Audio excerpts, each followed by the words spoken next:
Halo, ketemu lagi dengan saya Ence Chin. Hari ini kita akan bahas dua kamera canggih yang ada di depan saya kali ini. Yang sebelah kanan saya ada Olympus OMD IM1 dan kemudian di sebelah kiri saya ada Fuji X-T1. Kedua kamera ini kalau dilihat sepintas mempunyai persamaan, yaitu dua-duanya desainnya gayanya retro atau seperti kamera film. Tapi sebenarnya banyak sekali perbedaan antara kedua kamera ini. Makanya kita akan bahas di video ini sampai tuntas. Jadi persamaan kedua kamera itu terletak di pertama, dua-duanya adalah sistem kamera mirrorless. Kedua adalah sama-sama buatan Jepang, sama-sama canggih, high end yang paling top dari sistemnya masing-masing. Dan kemudian juga bahannya dari bahan logam magnesium alloy yang weather shield, artinya tahan cuaca yang buruk, misalnya hujan ataupun ada pasir atau debu. Persamaan lainnya, kedua kamera ini sangat cepat. Fuji X-T1 itu bisa memotret 8 frame per second dan Olympus OMD IM1 ini bisa memotret 10 frame per second. Nah, meskipun keduanya sama-sama bergaya kamera film, tapi kalau kita lihat yang benar-benar mengadopsi interface atau antarmuka kamera film dulu seperti zaman dulu adalah Fuji X-T1.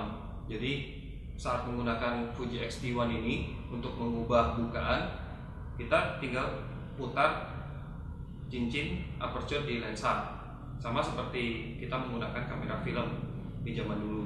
Lalu untuk mengganti shutter speed juga melalui roda yang ada di atas kamera dan juga ISO, dan juga ada tombol kompensasi exposure.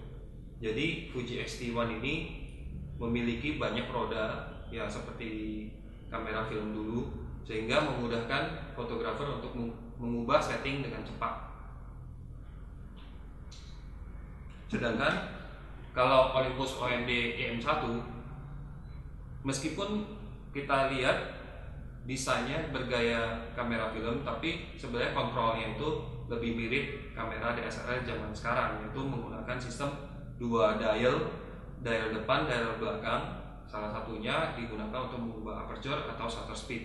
Dan uniknya di Olympus IM1 ini saya perhatiin, yaitu ada dua mode untuk mengubah bagaimana sifat atau perilaku dari dial tersebut. Jadi kalau kita ubah menjadi mode 2, kita ganti tuas yang kedua, maka ketika kita mengubah dial yang depan atau belakang, itu bukan bukaan atau shutter speed lagi yang diubah, tapi fungsi lain yang diubah, misalnya ISO dan white balance.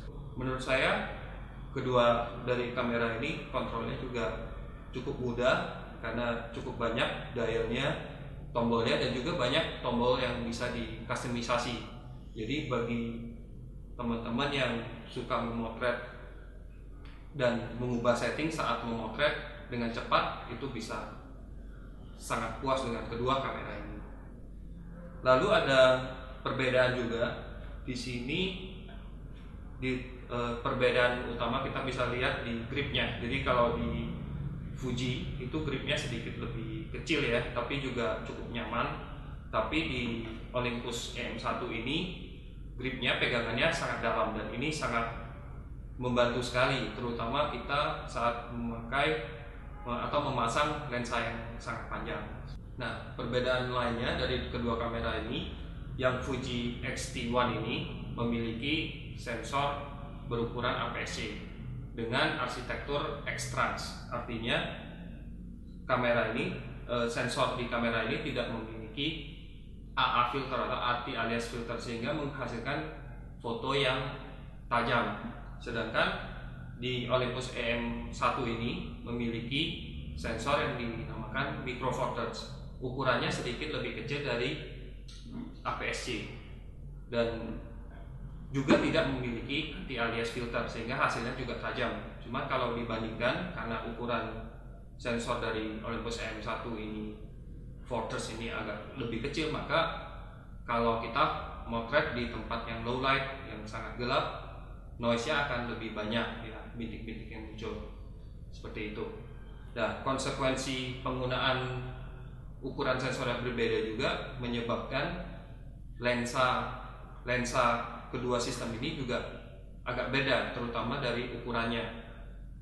Olympus EM1 yang menggunakan sensor 4 yang lebih kecil itu dengan lebih mudah mendesain lensa yang ukurannya sangat kecil. Misalnya lensa ini 45 150 mm termasuk lensa zoom telefoto dan ukurannya relatif kecil. Sedangkan kalau kita bandingkan dengan yang Fuji, lensanya kurang lebih memiliki sudut pandang sama ya, 55-200. Ini ukurannya jauh lebih besar. Jadi keunggulan bagi di sini untuk yang menyukai lensa-lensa ukuran kecil. Contoh lain lagi misalnya lensa wide dari Olympus. Ngomong-ngomong, untuk micro four thirds ini kita bisa menggunakan lensa dari Panasonic maupun Olympus. Jadi lensa wide ini ukurannya juga sangat kecil ya dibandingkan dengan lensa mirrorless yang kamera mirrorless lain, apalagi dibandingkan dengan lensa DSLR. Juga ada banyak lensa-lensa yang ukuran mini seperti 20 mm ukuran pancake. Sedangkan kalau yang Fuji karena sensornya APS-C, biasanya lensa-lensanya juga biasanya cukup besar ya, meskipun ya memang lebih kecil dari lensa kamera DSLR pada umumnya. Sekarang kita bahas kelebihan dari setiap kamera ini ya. Jadi Fuji X-T1 ini punya kelebihan di electronic viewfinder ya. Saat saya mengintip, wah, electronic viewfinder itu sangat besar dan jernih sekali, kelihatannya sangat enak dilihat. Bahkan kalau kita manual fokus, dia akan membagi layar di dalam jendela bidik ini menjadi dua, sehingga memudahkan yang satu untuk kita lihat secara keseluruhan, satu lagi untuk membantu fokus asis, sehingga kita bisa mendapatkan fokus dengan lebih akurat. Nah, lalu kelebihan yang lain di Fuji X-T1 yang edisi silver graphite ini, itu ada electronic shutter, alias waktu kita jepret itu tidak ada suaranya dan kita bisa memilih shutter speed sampai 1/32.000. Wah, itu sangat cepat sekali ya shutter speednya, seperti itu. Sangat bagus, sangat ideal kalau kita memotret siang-siang sangat terang, tapi kita ingin pakai setting bukaan yang sangat besar seperti 1,2, 1,4 seperti itu. Nah, kelebihan dari Olympus OMD EM1 ini juga ada, yaitu yang pertama adalah LCD-nya bisa touchscreen, sehingga kita dengan mudah memotret dari LCD layaknya kita pakai ponsel, dan juga bisa mengganti setting dan juga menentukan area yang akan difokus. Nah, itu sangat membantu saat kita memotret maupun merekam video. Lalu keunggulan yang sangat bagus lagi dari Olympus EM1 adalah di dalam kamera ini terdapat mekanisme anti getar yang sudah dibenamkan di dalam kamera, jadi yang dinamakan IBIS atau built-in image stabilizer. Nah, IBIS ini bekerja untuk semua lensa yang dipasangkan, nggak peduli itu lensanya Olympus atau Panasonic atau lensa-lensa merek lain, semua akan distabilkan secara otomatis. Lalu untuk range shutter speednya itu yang Olympus OMD EM1 ini juga cukup menarik, yaitu 60 detik sampai 1/8000 detik. Jadi range ini cukup luas ya dibandingkan dengan kamera mirrorless maupun DSLR yang biasanya terbatas di 30 sampai 1/4000 detik, kecuali yang sangat canggih. Setelah kita bahas tentang kelebihan masing-masing kamera, tentunya kita akan bahas sedikit tentang kekurangan kedua kamera ini. Dan yang Fuji X-T1 ini, meskipun LCD-nya bisa di flip, tapi tidak bisa touchscreen, sehingga untuk menentukan titik fokus harus menggunakan tombol 4 arah dan kadang-kadang agak lama. Dan kemudian tombol-tombolnya itu yang di belakang ini sedikit lebih agak kecil dan juga tidak ada labelnya, jadi kita harus menghafal apa fungsi dari tombol keempat arah ini. Nah, kelemahan Olympus OMD EM1 ini terutama terletak di autofocusnya. Jadi saat autofocus untuk subjek yang tidak bergerak, misalnya pemandangan atau benda yang diam, itu sangat cepat.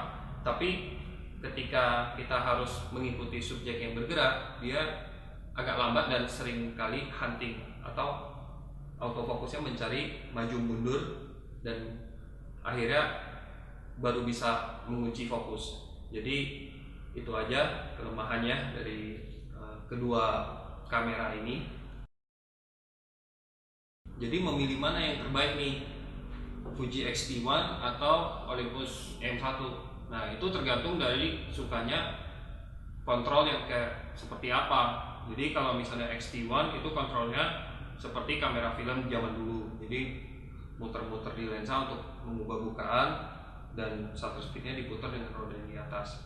Nah, kalau sukanya yang seperti kamera DSLR yang modern, ya tentunya yang Olympus akan lebih cocok ya, lebih terbiasa dengan kontrol seperti ini.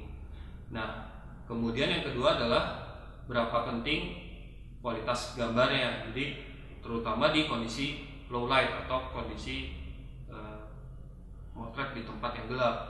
Kalau Fuji X-T1 ini memiliki sensor yang ukuran lebih besar, APS-C, dibanding dengan Micro Four Thirds, sehingga waktu kita motret di tempat yang agak gelap dengan ISO yang lebih tinggi, hasil foto dari Fuji X-T1 itu masih relatif bersih dari noise, itu.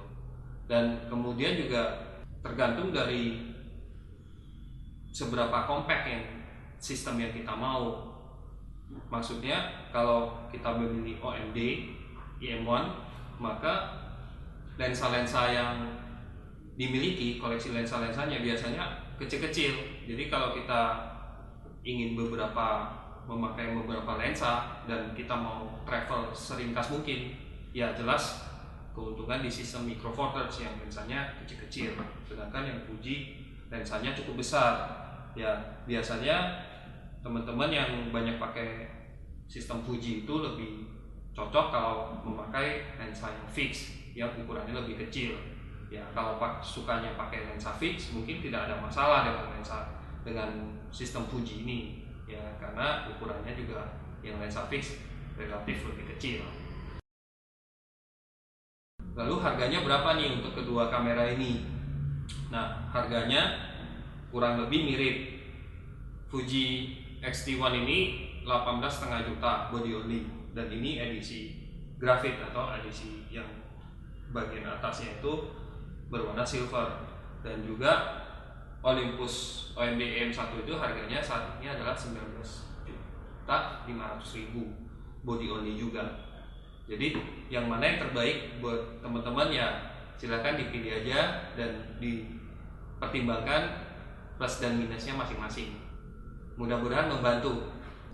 Oke, terima kasih kepada Pak Lukas Ong yang telah meminjamkan Fujifilm X-T1 ini, dan juga Pak Gunawan Setiadi untuk pinjamannya Olympus OMD EM1.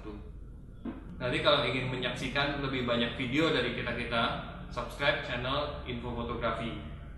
Terima kasih.